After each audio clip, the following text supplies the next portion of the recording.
అదే RTV app వార్తల్ని క్షణాల్లో చదివే అవకాశం ఉంటుంది. ఒక న్యూస్ పేపర్, ఒక టెలివిజన్ ఛానల్ మీ చేతుల్లో ఎప్పుడూ ఉంటాయి.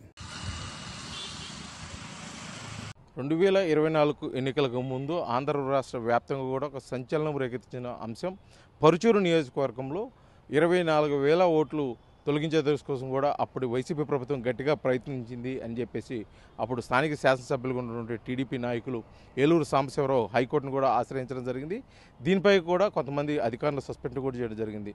అసలు ఈ కేసు విషయానికి సంబంధించి చూసుకున్నట్లయితే 2024 ఎన్నికల ముందు అక్కడ స్థానిక శాసనసభ్యులుగా ఉన్నటువంటి ఏలూరు సాంబశివరావుకు అనుకూలంగా ఉన్న 24,000 ఓట్లు దొంగ ఓట్ల పేరుతో తొలగించేందుకు కోసం పెద్ద కుట్ర పన్నారు. అదే సమయంలో ఫామ్ 7 ద్వారా కూడా నూతన దరఖాస్తులను ఆహ్వానం పలికి వైసీపీకి సంబంధించిన ఓట్లు చేర్చేందుకు కోసం కూడా కుట్ర పన్నారని చెప్పేసి అప్పుడు స్థానిక శాసనసభ్యులుగా ఉన్నటువంటి ఏలూరు సాంబశివరావు ఆ ఎన్నికల సంఘాన్ని ఆశ్రయించడం జరిగింది. పలుమార్లు ఫిర్యాదు చేసినప్పుడు కూడా స్పందించిన క్రమంలో హైకోర్టును కూడా ఆశ్రయించారు. ఎటకేలకు అదంతా ఒక కొలుక్కు వచ్చిన నేపథ్యంలో కూడా అయినప్పటికీ కొన్ని దొంగ ఓట్లు చేర్చారు.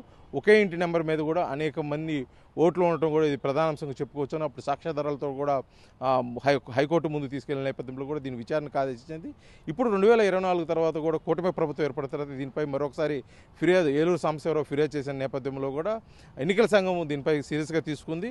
సిట్ని కూడా ఆదేశించిన నేపథ్యంలో ఆ సిట్ అధికారికి ఇప్పటికే ప్రస్తుతం త్రిబుల్ కేసుకు సంబంధించి సిట్ అధికారిగా ఉన్నటువంటి ప్రకాశం జిల్లా ఎస్పీ ఏఆర్ దామోదర్ని మరొకసారి ఈ దొంగ ఓట్ల విషయం అంటే 24,000 ఓట్ల తొలగింపు, అదేవిధంగా ఫామ్ 7 ద్వారా నూతన ఓట్ల విషయంపై సిట్ అధికారి కూడా ఏఆర్ దామోదర్ని నియమించిన నేపథ్యంలో దీనిపై త్వరితగతిన విచారణ చేసి త్వరలోనే ఒక నివేదిక అయితే ఎన్నికల సంఘానికి ఇవ్వాలి. అదేవిధంగా దీనికి సంబంధించి పూర్తి వివరాలు కూడా హైకోర్టులో తెలియజేసిన పరిస్థితి అయితే ఉందని చెప్పేసి ఆదేశాలు ఇచ్చిన నేపథ్యంలో కూడా మొత్తానికి ఏలూరు సాంబశివరావు చేసిన పోరాటం ఈరోజైతే ఫలించిందని చెప్పుకోవచ్చు. ఎందుకంటే గత 2 రోజుల నుంచి కూడా జరుగుతున్న ఈ ప్రక్రియకు సంబంధించి ఏ విధంగా అంటే ఏ కోణంలో విచారణ ప్రారంభిస్తారు ప్రకాశం జిల్లా ఎస్పీ ఏఆర్ దామోదర్ అని చెప్పేసి కూడా ఒక పెద్ద చర్చనీయాంశం ఉంది. ఎందుకంటే అప్పుడు వైసీపీ ప్రభుత్వంలో అక్కడ పరుచూరు నియోజకవర్గం వైసీపీ ఇన్ఛార్జిగా ఉన్నటువంటి మాజీ శాసనసభ్యులు ఆమంచి కృష్ణమోహన్ దీనికి ప్రధాన సూత్రధారి, అదేవిధంగా కొంతమంది స్థానిక నాయకులు, అదేవిధంగా వైసీపీ శ్రేణులు దీనికి ప్రోత్సహించడం ద్వారానే ఈ కార్యక్రమానికి శ్రీకారం చుట్టారు.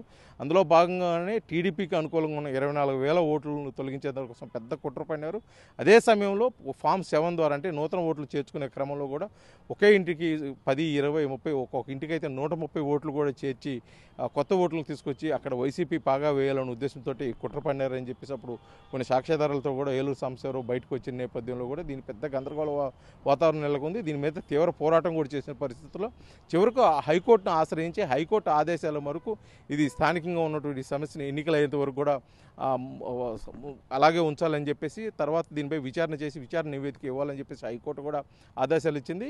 ఆ సమయంలో ప్రత్యక్షంగా ఈ కార్యక్రమంలో పాల్గొన్న కొంతమంది అంటే స్థానికంగా ఉన్నటువంటి ఎంఆర్ఓలని కొంతమంది విలేజ్ అసిస్టెంట్స్ అధికారులను కూడా విధుల నుంచి తొలగించి సస్పెండ్ చేస్తూ అప్పుడు ఉత్తర్వులు కూడా జారీ చేసింది.